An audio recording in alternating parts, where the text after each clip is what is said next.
Rain hit the awning hard. The line of cars shined. Crystal glasses flashed in warm light. Aisha Cole moved like grace under pressure. Black woman, 26. Neat braids under a black headband. White shirt, black vest, apron tied clean. Calm hands, steady eyes. Table 12 needed water.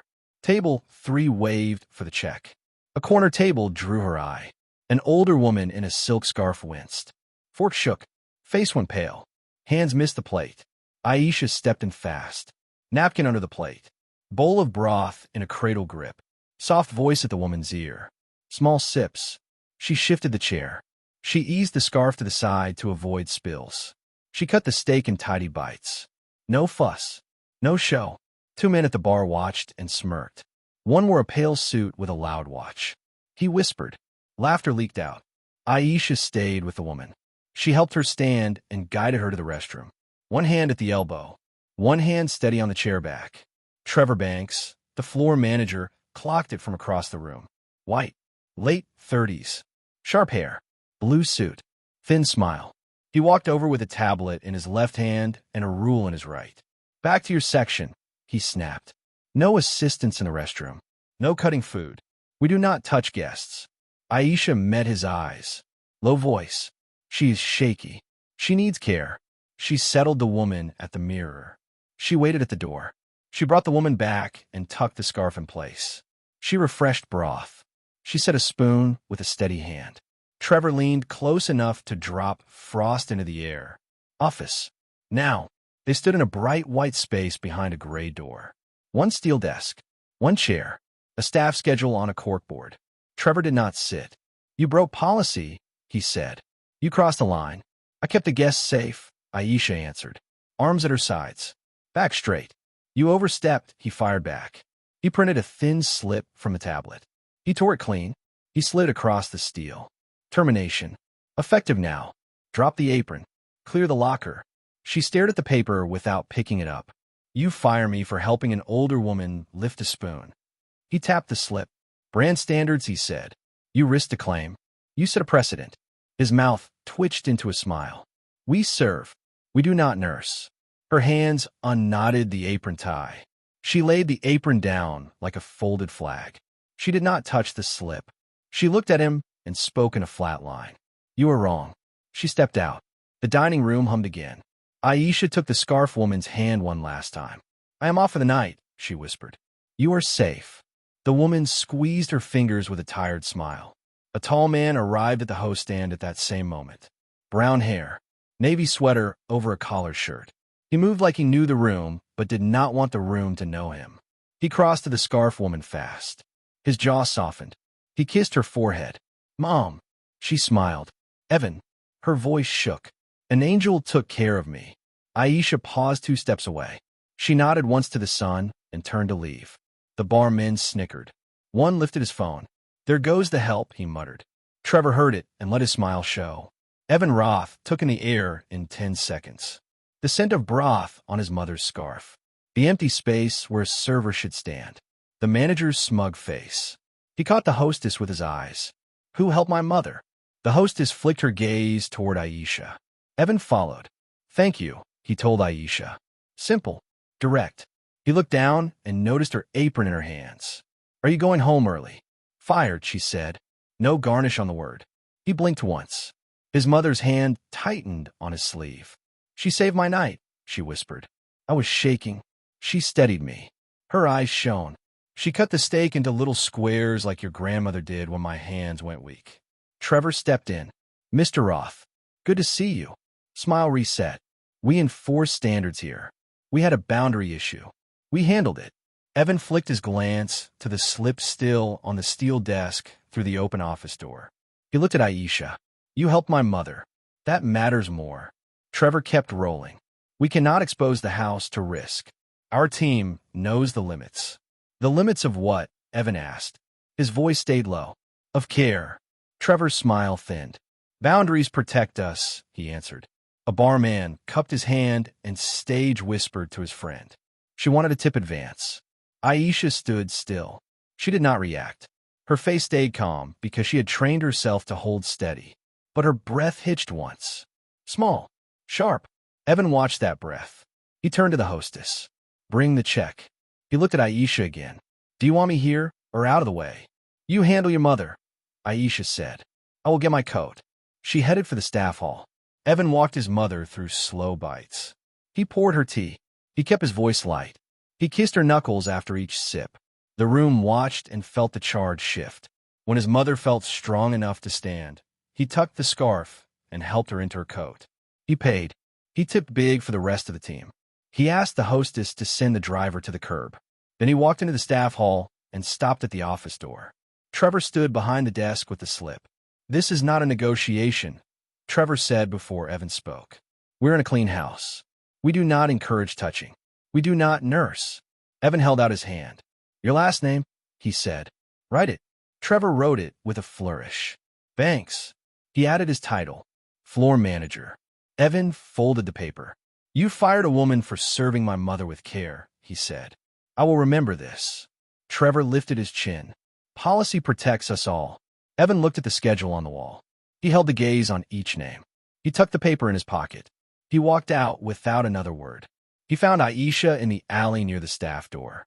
She stood under the metal awning. Rain had hard. Her black coat was thin. Her work shoes were wet. Her hands shook for the first time that night.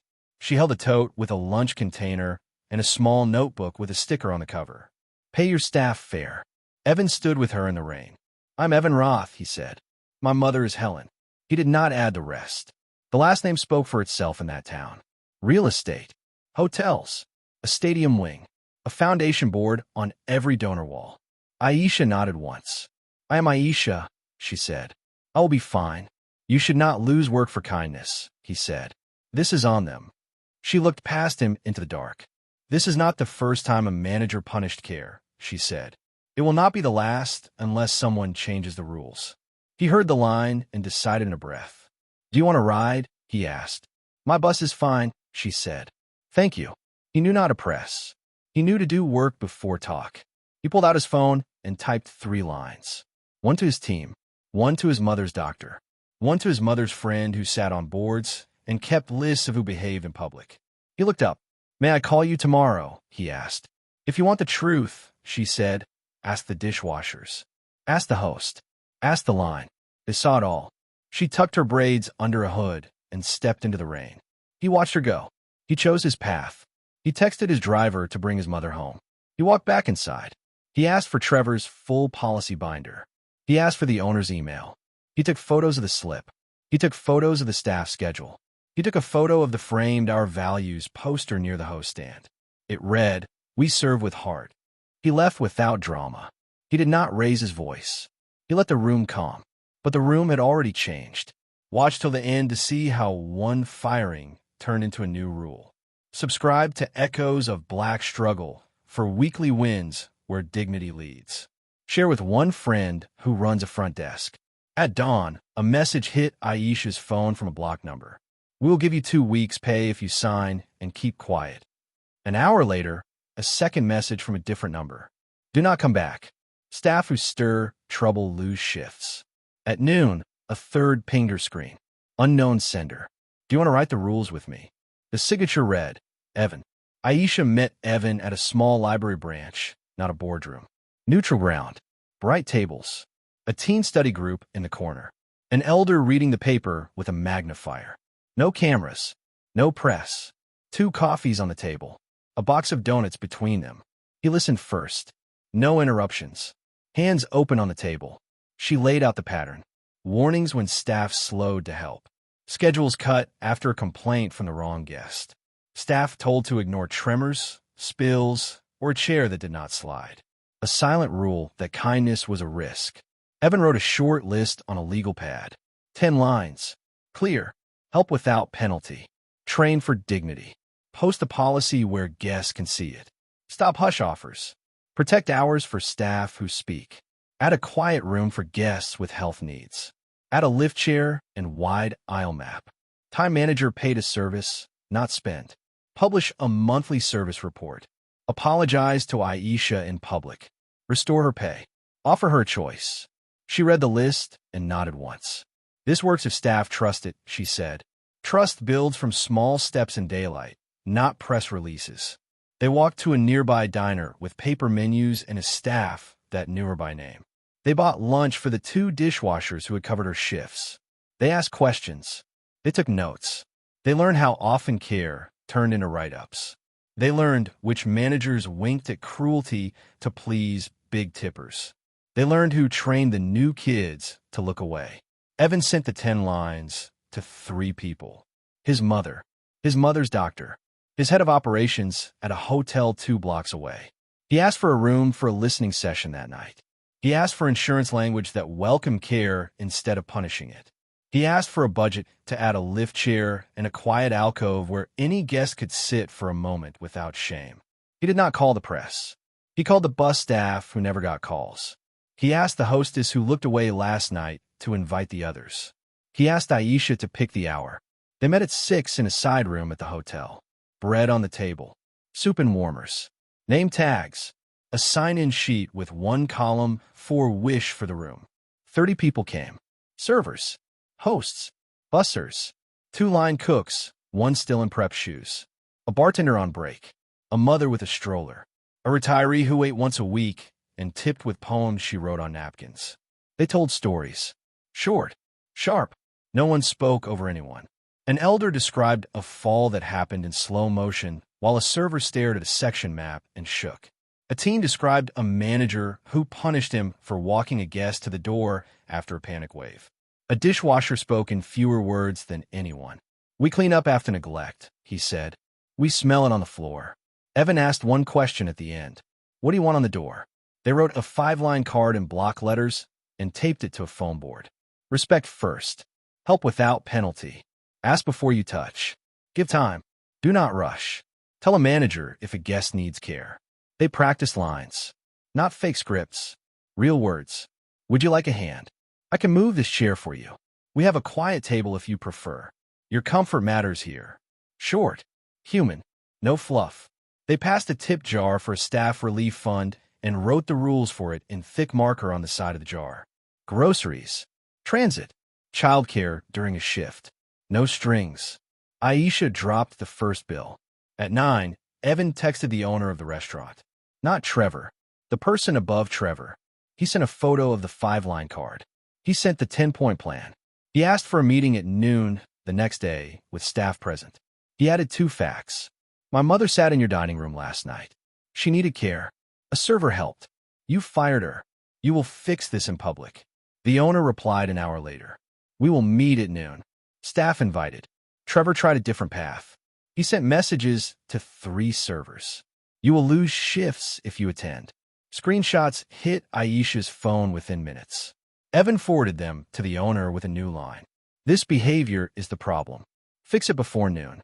By morning, the 5-line card spread on local feeds. Someone had snapped it and posted. Comments poured in from caregivers, elders, and workers. "Put this on every door. My mother needs this rule. I lost a shift for helping a guest sit." Add Braille. A local radio host called and asked for a quote. Aisha said, "No press. We meet staff to staff," she texted back. The host aired the card instead and invited listeners to read it at their favorite spot. The phone lines filled. Noon. The owner arrived late. White. Early 50s. Trim. Navy suit. Good watch. He stood at the head of a long table in a private room. Trevor sat 2 seats down with perfect posture and a tight mouth. Aisha sat near the end with 2 servers on each side. Dishwashers stood against the wall. Evan sat opposite the owner with a notebook and a short stack of papers. The owner began with a tired phrase that tried to be neutral. "We regret any distress." A groan moved down the line. He shifted. "We must protect our house and our guests. We use policies to do that." Evan slid a single page across the table. "You used a policy to punish care," he said. "You used on a black server who helped an older woman eat. You offered hush money for a signature that would hide the harm.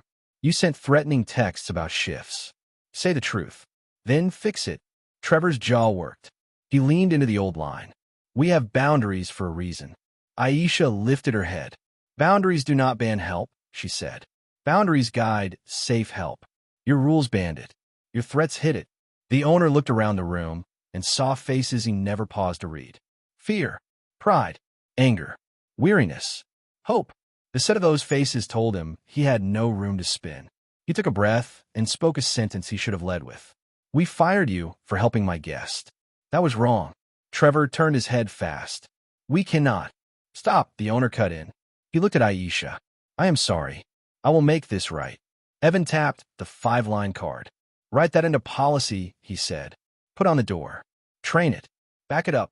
Time manager paid a service, not spent. Post a monthly service report. Fund a relief jar for staff needs without paperwork. Restore Aisha's pay. Offer her a choice about returning." The owner nodded. "Done." Trevor tried one more angle. "Guests will exploit this," he warned. "Staff will take advantage." Slippery slope. A dishwasher spoke from the wall. "We have cleaned your slopes for years," he said. "They are slippery because you spray oil on them." The room went quiet. The owner spoke clear. "This ends," he said. "We post the car by dinner. We hold a staff training tonight. Aisha, we owe you an apology in public. I will write it. I will read it in the dining room at 6. Aisha watched him. "Do not rush a speech," she said. "Stand with the card. Stand with the staff. Make the rules a habit." He nodded again, slower now. "Stay with us." The next part shows the room at 6 and the apology on the floor. Tap subscribe to follow the change. Share with one friend who manages a team. At 5:30, the printer's jammed. The car did not go up. At 5:45, Trevor sent a message to 3 sections. No mention of last night. At 5:58, the owner walked to the host stand with a frame in his hands. The frame held the 5-line card. He found empty space on the wall. A drill whined. The card clicked into place. Diners turned to watch. Trevor's face drained. The owner cleared his throat and stepped up. Cameras from 2 phones rose. A hush fell. 6 on the dot. The dining room was full. Linen bright. Flatware straight. The framed 5-line card faced the door at eye level. Staff stood in a half circle with small notepads in their apron pockets. The owner stood beside the frame with his hands clasped. He looked out at the room and owned the moment. "We fired a server for helping a guest," he began. "That action was wrong. This frame holds the rule we follow from now on." He read each line slow. He did not rush. "Respect first. Help without penalty. Ask before you touch. Give time. Do not rush. Tell a manager if a guest needs care." He lowered the paper. "This is not a press stunt," he said. "This is the room we want to be. If you see us fail, tell us. If you work here and you help a guest, you keep your hours.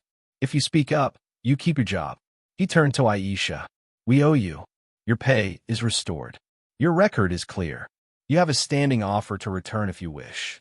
We will honor your choice." A murmur moved through the room. A few hands clapped. Then more. Then most. Trevor stood near the bar with his arms crossed. He looked at the floor. Service started. Table 2 asked for the quiet corner.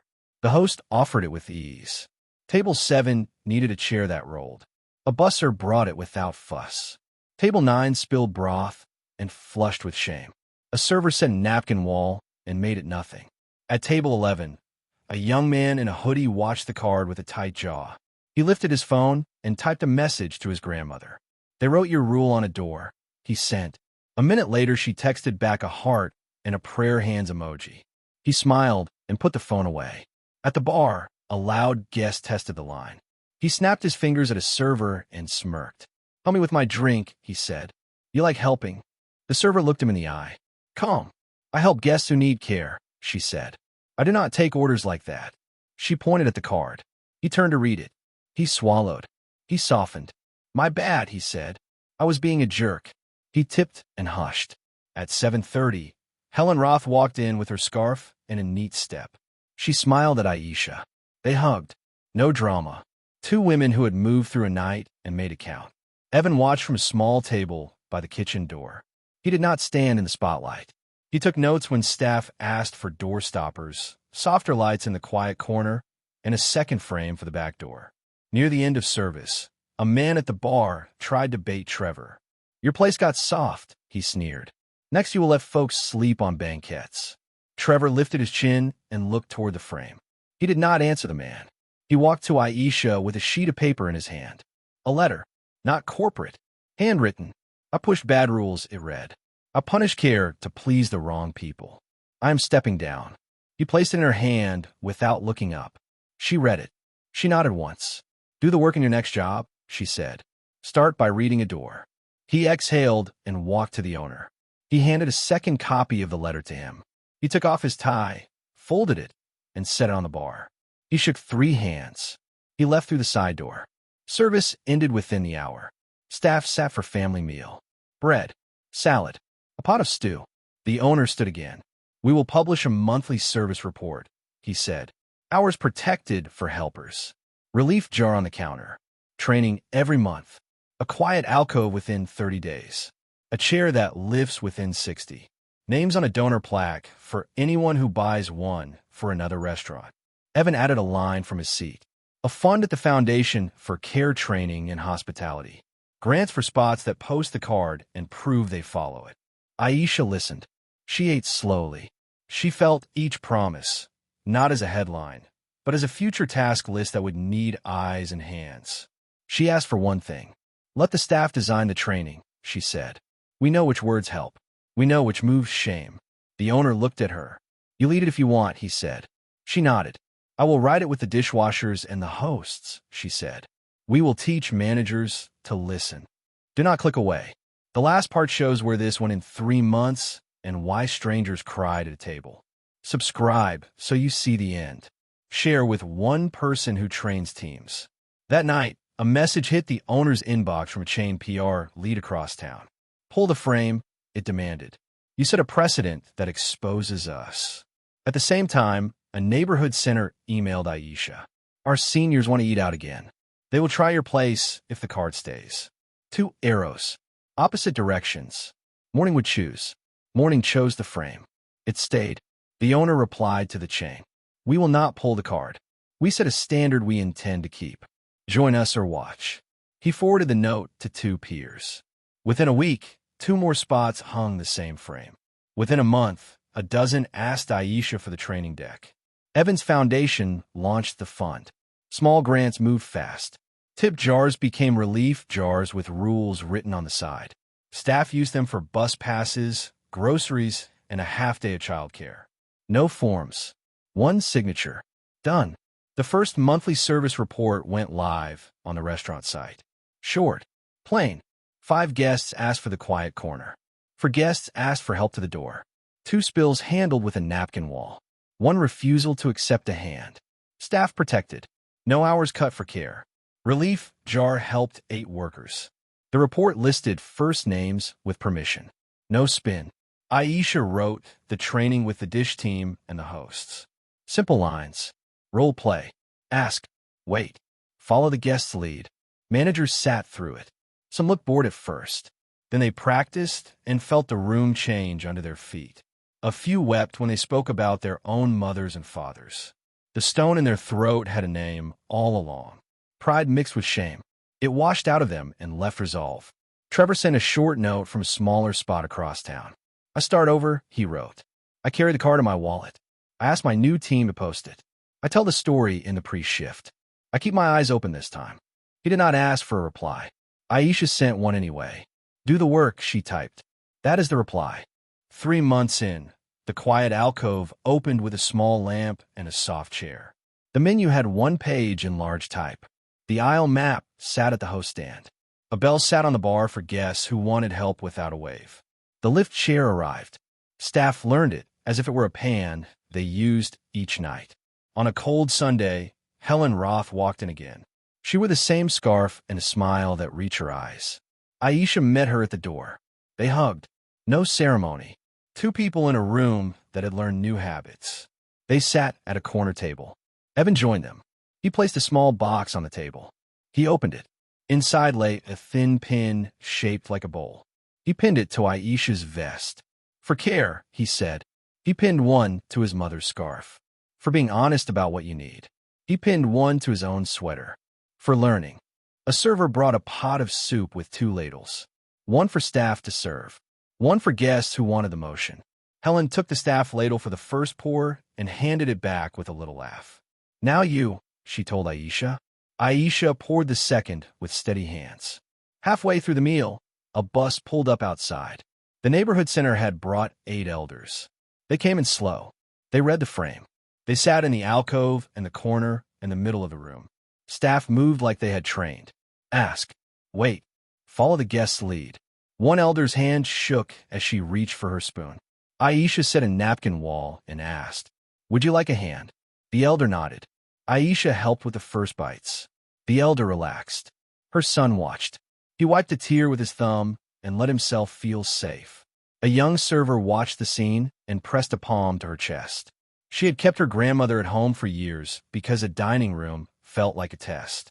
Now she saw a door she could open without fear. The owner stood near the host stand and watched the floor without moving. He did not count tables. He did not track covers. He watched the lines that connected people who had not felt welcome in rooms like this. He let the sight change him. Family meal that night tasted like gratitude. Bread. A big pot of stew. Staff told quiet stories. A dishwasher spoke 4 lines that filled the room. "We used to clean up after neglect," he said. "Now we clean up after joy." Evan raised a glass of water. "To Aisha," he said. To staff who held the room when the rules made it hard. To a frame on a wall that turned into a way to work. He did not make a speech. He did not add his last name. He kept it human. Aisha took a breath. She looked at the frame. She looked at Helen. She looked at the dish team. She looked at the host with shaky hands who had held the line in her body for a year. "We keep the car up on hard days," she said. "We follow it when no one is filming. We teach it to new hands. We write it on hearts." Some staff cried. Some smiled.